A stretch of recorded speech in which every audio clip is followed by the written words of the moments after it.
Alright, folks, so this is difficult. I'm trying to find a way to describe these beings that I imagined in this meditation, because I haven't actually touched on that yet, really. And it's hard to do it without people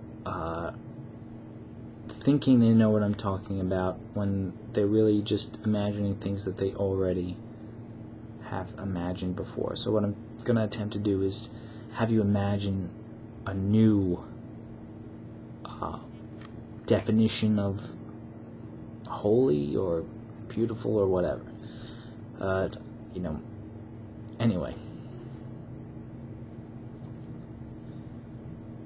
Alright.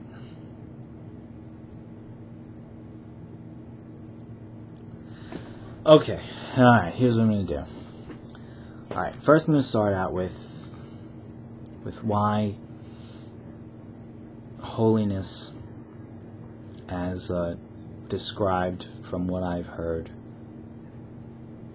is not necessarily a beneficial description.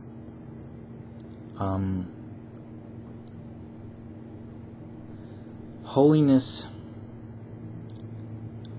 as angels, for example, are always painted with like these stoic faces, and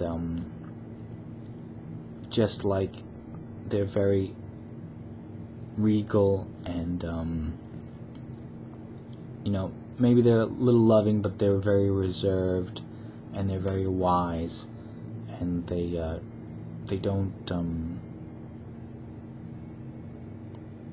don't get their hands dirty, I guess. I don't know.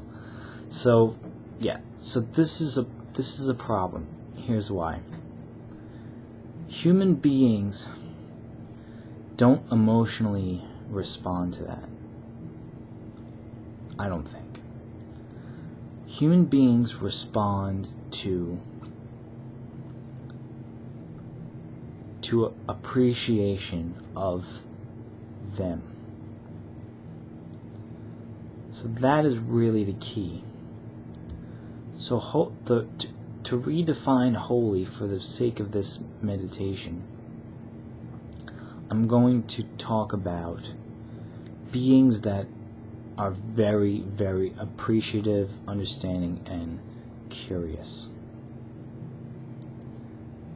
Alright. So, okay. So I'm going to have two imaginary people that are this kind of holy. Jack and Jen, I'll call them. Alright, so Jack, rather I'm going to say Jack is a human being who is leaving planet Earth, and going to a heavenly realm. Jen is a being greeting him into that heavenly realm. Okay, so Jack, hovers over his body, goes towards light, whatever, ends up in a field, a beautiful field. All right.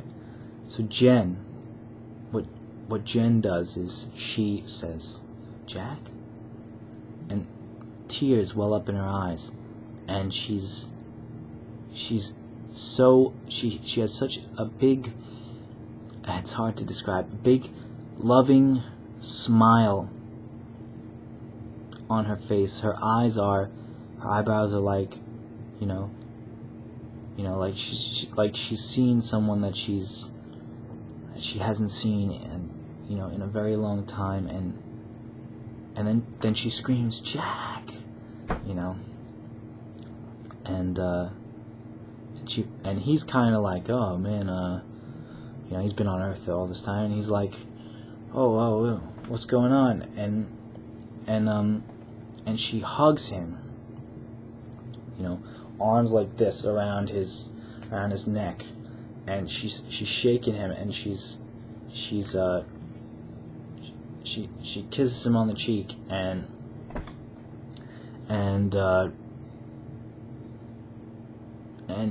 Jack is not really used to this kind of affection from being on planet Earth. And then Jen calls out to her friends and she says, "Guys, Jack is here! Jack is here!" And then you just hear like, ah, with a lot of people having such enthusiasm and like just so happy, and they come running out of, I don't know, the wilderness or whatever, trees by the field or something, and and they're also happy to see Jack, and they're asking questions like, "Jack, what was it like on planet Earth? I'm so happy to see you. Like, I mean, we missed you so much. Jack, you are so crazy. I don't know. It's so fucking hard to describe. It really, really is. This is so hard to describe. But in a sense, we all know it. We all know it. Just imagine the most loving, excited people that you can ever imagine. Vibrant, emotionally, expressive. They don't take themselves seriously. They're carefree. They're all like, like they don't have the cares that we have on Earth, so they're just like, oh my God, hey, man, Jack, you crazy son of a bitch. Say they say bitch, right? Who cares? Seriously, like these petty things that we care about on Earth with our language, stupid crap like that. They just don't care. They're just so happy, and they're just so open, and they're loving, and you just see it oozing off.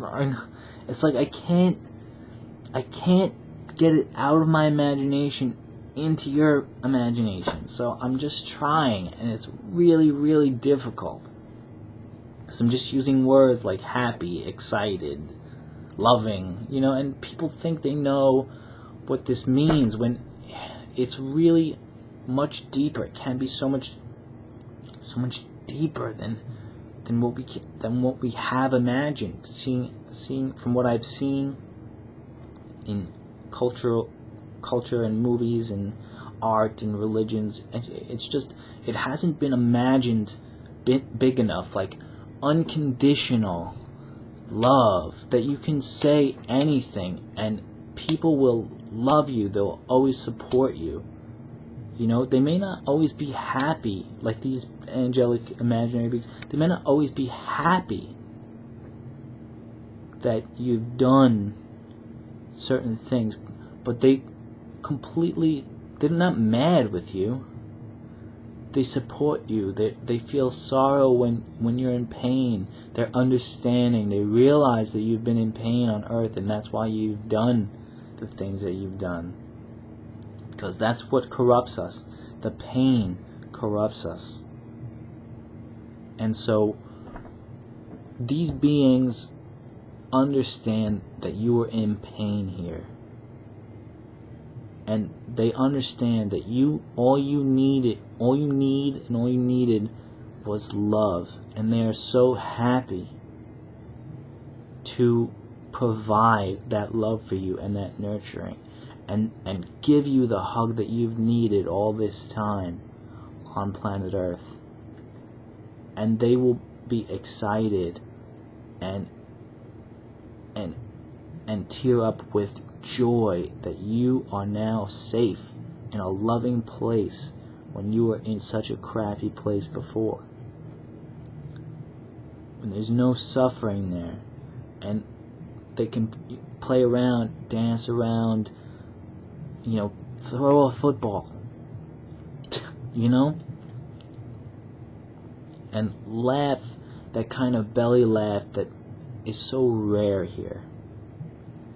I don't know if I did a good job at explaining. It's really, really hard.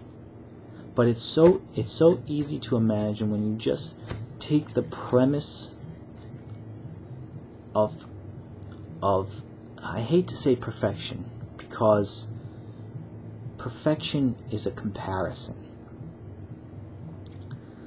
If you just take the premise of the best people you can imagine,